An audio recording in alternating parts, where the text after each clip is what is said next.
എന്തായാലും V D Satheesan മന്ത്രിസഭയിലെ മുഴുവൻ മന്ത്രിമാരെയും അവരുടെ വകുപ്പുകളെയും ഒക്കെ നമുക്ക് ഇന്ന് അറിയാൻ സാധിക്കും. ചർച്ചകൾ രാവിലെയും തുടരും.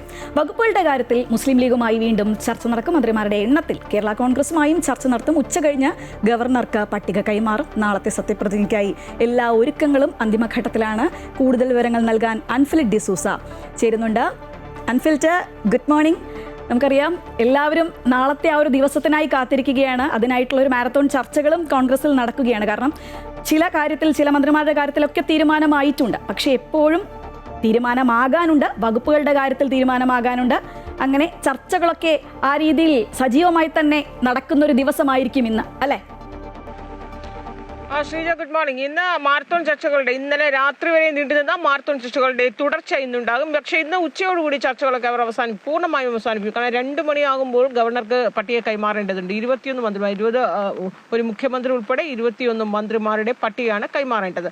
ഇതിൽ ആദ്യഘട്ടത്തിൽ ചർച്ച നടക്കുന്നത് കോൺഗ്രസിനുള്ളിലെ ചർച്ചകൾ തന്നെയാണ്. കോൺഗ്രസിൽ മുഖ്യമന്ത്രി ഉൾപ്പെടെ 12 മന്ത്രിമാരാണ്. അതിൽ മുഖ്യമന്ത്രിയും ഒപ്പം തന്നെ ആഭ്യന്തരമന്ത്രി രമേശ് ചെന്നിത്തല, അദ്ദേഹത്തിന് ആഭ്യന്തരവും വിജിലൻസും അത് ഇന്നലെ തീരുമാനമായതാണ് ഉറപ്പിച്ച്. മുഖ്യമന്ത്രി തന്നെ ധനകാര്യ വകുപ്പും കൈകാര്യം ചെയ്യും.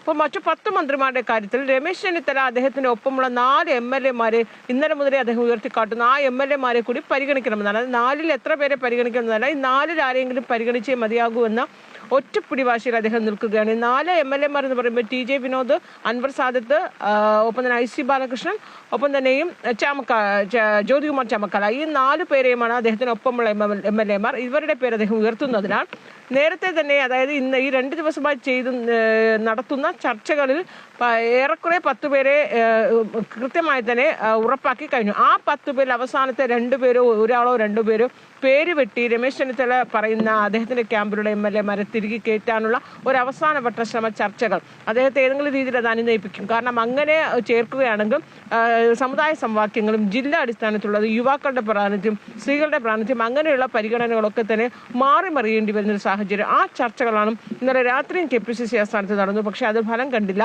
ഇന്നും ആ ചർച്ചകൾ അത് അതിവേഗത്തിൽ അത് പൂർത്തിയാക്കണം. അതിനുശേഷം ഘടകകക്ഷിയുടെ ചർച്ചകളിലേക്ക് കടക്കണം. എന്തായാലും മറ്റു 10 മന്ത്രിമാർ, ഉറപ്പിച്ച മന്ത്രിമാർ നമുക്ക് ഇന്നലെ മുതൽ നമ്മൾ ചർച്ച ചെയ്യുന്നത് തന്നെയാണ്.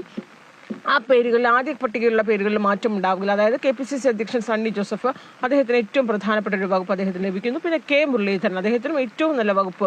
ഇവരൊക്കെ ഉറപ്പിച്ച ആൾക്കാരാണ്. തിരുവഞ്ചൂർ രാധാകൃഷ്ണൻ, തിരുവഞ്ചൂർ രാധാകൃഷ്ണനോട് ആദ്യം സ്പീക്കർ എന്ന രീതിയിൽ പറഞ്ഞു. പക്ഷെ അദ്ദേഹം തയ്യാറായിരുന്നില്ല. ഒടുവിൽ മന്ത്രിസ്ഥാനം തന്നെ വേണമെന്ന് പറയുന്നു. പക്ഷേ ഏറ്റവും ഒടുവിൽ നമ്മൾ മനസ്സിലാക്കുന്നത്, ഈ മന്ത്രിമാരിൽ അങ്ങോട്ടും ഇങ്ങോട്ടും മാറ്റം ഉണ്ടാവുകയാണെങ്കിൽ തിരുവഞ്ചൂർ സ്പീക്കർ ആകാനുള്ള സാധ്യതയും തള്ളിക്കളയാനാവില്ല. ഒപ്പം തന്നെയും PC വിഷ്ണുനാഥ്, ബിന്ദു കൃഷ്ണ, യുവനിരയിൽ നിന്ന് M ലിജു, ഒപ്പം തന്നെ ചാണ്ടി ഉമ്മൻ, ഈ പേരുകൾ, AP അനിൽകുമാർ, ഈ പേരുകളൊക്കെ ഉറപ്പിച്ചു കഴിഞ്ഞ പേരുകളാണ് ഈ പട്ടികയിൽ. ഇവരിൽ രമേശ് ചെന്നിത്തലയുടെ വിഭാഗത്തിൽ നിന്നുള്ള MLA, 4 MLA-മാർ ആർക്കെങ്കിലും മന്ത്രിസഭയിൽ പരിഗണന ലഭിക്കുകയാണെങ്കിൽ അവസാനം കേട്ട പേരുകളിൽ എന്തെങ്കിലും മാറ്റം. അൻഫിൽട്ട് സൂചിപ്പിച്ചതുപോലെ കോൺഗ്രസിലെ പ്രശ്നം തീർന്നിട്ട് വേണം ഇനി ഘടകകക്ഷികളുടെ കാര്യത്തിലേക്ക് വരാൻ. അവിടെയാണെങ്കിൽ ഈ കേരള കോൺഗ്രസിൽ അവരുടെ ആവശ്യത്തിൽ ഉറച്ചു നിൽക്കുന്നു. അതുപോലെ തന്നെ ടേം വ്യവസ്ഥയിലാണെങ്കിൽ മാണി സി കാപ്പനും അനൂപ് ജേക്കബിനും നീരസമുണ്ട്. അതൊക്കെ പരിഗണിക്കേണ്ടതുണ്ട്. ഒപ്പം തന്നെ ലീഗിന് അവരുടെ വകുപ്പുകളിൽ ചില വ്യത്യാസം വരുത്തേണ്ടതുണ്ട്. അത്തരത്തിലുള്ള ചർച്ചകൾ നടക്കുന്നു. അതൊക്കെ ഇനി 2 മണിക്കുള്ളിൽ തീരുമാനിക്കേണ്ടതല്ലേ? തീർച്ചയായും 2 മണി എന്നത് ഒരുപക്ഷെ നീണ്ടുപോയാലും, കാരണം ഗവർണർക്ക് ഒരു 7 മണിക്ക് മുമ്പേക്ക് പട്ടിക കൊടുത്താൽ മതി. പക്ഷെ അത്രത്തോളം നീളാതെ ഒരു നേരത്തെ, കാരണം ഇത് തീരുമാനമായിട്ട് മാധ്യമ സമ്മേളനം വിളിച്ച് പത്രക്കാരെ അറിയിക്കണം. ആദ്യം KPCC അധ്യക്ഷൻ കോൺഗ്രസിലെ 12 പേരെയും പ്രഖ്യാപിക്കും. അതിനുശേഷം ഘടകകക്ഷികൾ, ലീഗിൽ പാണക്കാട് തങ്ങൾ, അദ്ദേഹത്തിന്റെ പാണക്കാട് തങ്ങൾ തിരുവനന്തപുരത്ത് തന്നെയുണ്ട്. അത് അവരുടെ നന്ദാവനത്തെ ഓഫീസിൽ വെച്ച് അവരുടെ 5 മന്ത്രിമാരും അവരുടെ വകുപ്പുകളും ഒക്കെ പ്രഖ്യാപിക്കുമെന്ന് തന്നെയാണ് നമ്മൾ മനസ്സിലാക്കുന്നത്. ഈ വകുപ്പുകളുടെ പ്രഖ്യാപനം ഉണ്ടാകുമോ എന്നതിനപ്പുറത്തേക്ക് മന്ത്രിമാരുടെ എണ്ണം ഒരുപക്ഷെ പ്രഖ്യാപിക്കും. അതിനുശേഷം മറ്റു ഘടകകക്ഷികളും പ്രഖ്യാപിക്കും. ഇതിൽ മുസ്ലിം ലീഗിന് 5 മന്ത്രിമാർ, അത് ഇന്നലെ മുതലേ ചർച്ചയിൽ തീരുമാനമൊക്കെ ആയതാണ്. ഇനി അവർ ആരൊക്കെയാണ് എന്നതിൽ ചില ആശയക്കുഴപ്പം ഇപ്പോഴും നിൽക്കുന്നത്. PK ബഷീറിനെ ഉൾപ്പെടുത്തണം, KM ഷാജിയെ ഒഴിവാക്കണമോ, അതോടൊപ്പം തന്നെ പാറക്കൽ അബ്ദുൾ ഗഫൂറാണ്, ഇത്തരത്തിലുള്ള ചില മന്ത്രിസ്ഥാനത്ത് അവസാനമുണ്ട്. അത് ലീഗിനുള്ളിൽ ആഭ്യന്തര വിഷയമാണ്. അവർ ചർച്ച ചെയ്ത് തീരുമാനിക്കുകയും ആ 5 മന്ത്രിമാരുടെ വകുപ്പുകൾ അത് കോൺഗ്രസുമായി ചർച്ച ചെയ്യുന്നു. ആദ്യം അത് കാലങ്ങളായി അവർ കൈകാര്യം ചെയ്യുന്ന എല്ലാ UDF സർക്കാരുകളും കൈകാര്യം ചെയ്ത വകുപ്പുകൾ അതേ രീതിയിൽ തന്നെ തുടരും. അതായത് വിദ്യാഭ്യാസവും വ്യവസായവും റവന്യൂവും IT ഒക്കെ പൊതുമരാമത്തൊക്കെ തന്നെ അവരുണ്ട്. ആ പൊതുമരാമത്ത് ചിലപ്പോൾ മാറാനുള്ള സാധ്യതയുണ്ട്. അതിനുശേഷം പിന്നെ ജോസഫ് ഗ്രൂപ്പുമായുള്ള ചർച്ച. ജോസഫ് ഗ്രൂപ്പ് 2 മന്ത്രിമാർ നല്ല പിടി ഭാഷയിൽ നിൽക്കാൻ ഒട്ടും തന്നെ അയവ് വരുന്നില്ല. ഇന്നലെ രാത്രി 2 തവണ ചർച്ച നടത്തിയിട്ടും അതിലായിരുന്നില്ല.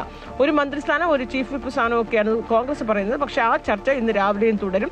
അതിലെന്തായാലും തീരുമാനമാക്കുന്നില്ല. നിലവിൽ മനസ്സിലാക്കുന്നത് ഒരു മന്ത്രിസ്ഥാനം മാത്രമേ, മോൻസ് ജോസഫ് മാത്രം മന്ത്രിയാകും. അപ്പോൾ ഒരുപക്ഷെ ചീഫ് വിപ്പിന്റെ പദവി കൂടി അവർക്ക് നൽകും. ചിലപ്പോൾ PJ ജോസഫിന് കമ്മീഷൻ പദവി കൂടി നൽകുന്നുണ്ട്. അതോടൊപ്പം തന്നെയും പിന്നെ ചർച്ച RSPയുടെ ഷിബു ബെബിജൻ. ആ ഷിബു ബെബിജൻ ഏത് വകുപ്പ് എന്നതിലാണ് ഇന്നൊരു ഉച്ചയ്ക്ക് മുന്നേ ഒരു ക്ലാരിറ്റി വരുത്തുന്നത്. ഈ ഘടകകക്ഷികളുടെ എല്ലാ മന്ത്രിമാരുടെ വകുപ്പുകളുടെ കാര്യത്തിൽ കൃത്യത വരുത്തും. CP ജോണിന് അദ്ദേഹം മുഴുവൻ സമയം ഒറ്റ MLA ആണെങ്കിൽ കൂടി അദ്ദേഹത്തിന് മുഴുവൻ സമയം, അതായത് 5 വർഷവും മുഴുനീള മന്ത്രി തന്നെയായിരിക്കും.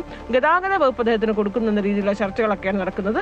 അതേസമയം ഇടഞ്ഞു നിൽക്കുന്നത് മാണി സി കാപ്പനും അനൂപ് ജേക്കബുമാണ്. അവർ ഇന്നലെ രാത്രി ഏറ്റവും ഒടുവിൽ വരെയും അവരുടെ ചർച്ചയായിരുന്നു നീണ്ടത് KPCC ആസ്ഥാനത്ത്. പക്ഷേ ആ ടേം വ്യവസ്ഥയിൽ അവർ ഒട്ടും തന്നെ തയ്യാറല്ല. 2 പേരും ഒരേ രീതിയിൽ നിൽക്കുകയാണ്. അത് വീണ്ടും ചർച്ച നടത്തി ടേം വ്യവസ്ഥയിൽ അവരെ നിർത്തിയാൽ മാത്രമേ കോൺഗ്രസിന് 12 മന്ത്രിമാർ എന്ന രീതിയിലൊക്കെ മുന്നോട്ട് പോകാനാവുകയുള്ളൂ. ആ രീതിയിലാണ് ചർച്ചകൾ. എന്തായാലും ഉച്ചയോടുകൂടി തന്നെ ചർച്ചകൾ അവസാനിപ്പിച്ച് തീവ്ര ശ്രമം തന്നെയാണ് നടത്തുന്നത്. അതിനുശേഷം ഗവർണർക്ക് ഒരുപക്ഷെ അത് വൈകിട്ട് 2 മണിക്കുള്ളിലൊക്കെ കൈമാറാൻ തന്നെയാണ് തീരുമാനം. എന്തായാലും നാളെ രാവിലെ 10 മണിക്ക് സത്യപ്രതിജ്ഞ എല്ലാ ഒരുക്കങ്ങളും പൂർത്തിയായി കഴിഞ്ഞിരിക്കുകയാണ് സെൻട്രൽ സ്റ്റേഡിയത്തിൽ. ഈ നമ്മൾ നേരത്തെ പറഞ്ഞതുപോലെ തമിഴ്നാട് മുഖ്യമന്ത്രി, അപ്പോൾ കർണാടക, തെലങ്കാന മുഖ്യമന്ത്രിമാർ പങ്കെടുക്കും. ദേശീയ രാഷ്ട്രീയത്തിൽ നിന്ന് രാഹുൽ ഗാന്ധി, പ്രിയങ്ക ഗാന്ധിയുടെ സാന്നിധ്യത്തിലായിരിക്കും 10 വർഷങ്ങൾക്ക് ശേഷം വി ഡി സതീശൻ സർക്കാർ അധികാരമേൽക്കുന്നത്. തീർച്ചയായും അൺഫിൽട്ട് സൂചിപ്പിച്ച പോലെ സെൻട്രൽ സ്റ്റേഡിയത്തിൽ വിപുലമായ ഒരുക്കങ്ങളാണ്. എന്തായാലും ഇന്ന് ഉച്ചയോടുകൂടി വി ഡി സതീശൻ മന്ത്രിസഭയിലെ മുഴുവൻ മന്ത്രിമാരാരൊക്കെയാണ്, അവരുടെ വകുപ്പുകൾ ഏതൊക്കെയാണ് എന്നൊക്കെ നമുക്ക് അറിയാൻ സാധിക്കും. അതിനായി കാത്തിരിക്കുകയാണ് ഏവരും.